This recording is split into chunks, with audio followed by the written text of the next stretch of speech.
முருகா, என் அன்பு பிள்ளையே, கனி கொடுத்து உன் அப்பன் முருகன் உனக்கு வாக்கு சொல்ல வந்து உள்ளேன் பிள்ளையே. நிச்சயம் என்னை தவிர்க்காமல் கேட்டுவிடு. உலகத்தில் எது வந்தாலும் மாறாமல் இருக்கிறது என்றால் அது மாற்றமே. ஆனாலும் எந்த மாற்றமும் உன்னை சோர்வடைய செய்யக்கூடாது. ஏனெனில் நீ என்னை நேசிக்கும் அன்பு ஒருபோதும் மாறாத பிள்ளையே, மாறவும் கூடாது. அந்த அன்பு தான் உன்னை காக்கும் காவலாக வாழ்க்கையின் ஒவ்வொரு படியிலும் உனக்கு வலிமையாக இருக்கும்.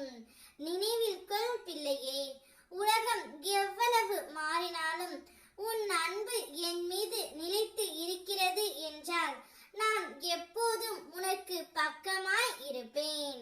இந்த உலகத்தில் மாறாத ஒன்று மாற்றமே. நாளையும் சூழ்நிலையும் மனிதர்களின் மனமும் இடையறாது மாறிக்கொண்டே இருக்கும். ஆனால் அந்த மாற்றங்களின் நடுவில் நிலைத்து இருக்கும் ஒரே ஒன்று உன் உள்ளத்தில் இருக்கும் இறைவனை நேசிக்கும் அன்பே.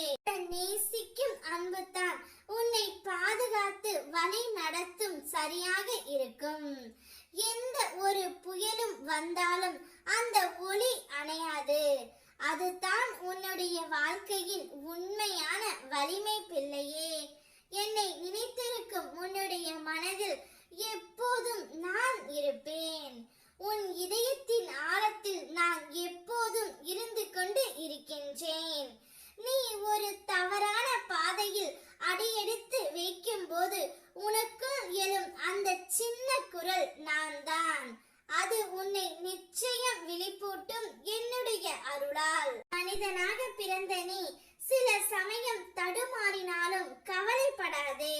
ஒவ்வொரு பிறவியிலும் உன்னை திருத்திக் கொள்ள நான் உனக்கு வாய்ப்பை தருகின்றேன். ஏனெனில் நீ என்னுடைய பிள்ளை. உன் ஆத்மாவை ஆதாரமாக கொண்டு வாழ்ந்தால் நான் உன் உள்ளத்தில் வெளிப்படையாகவே ஒளிர்வேன்.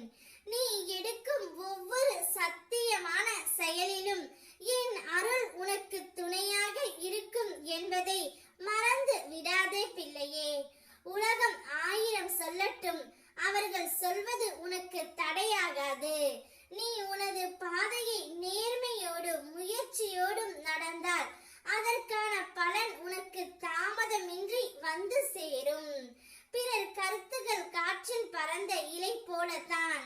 ஆனால் உன்னுடைய உழைப்பு மரத்தின் வேரை போல உறுதியானது. அதனால் உன்னுடைய வேலைகளை சரியாக பார்த்து கொண்டே இரு.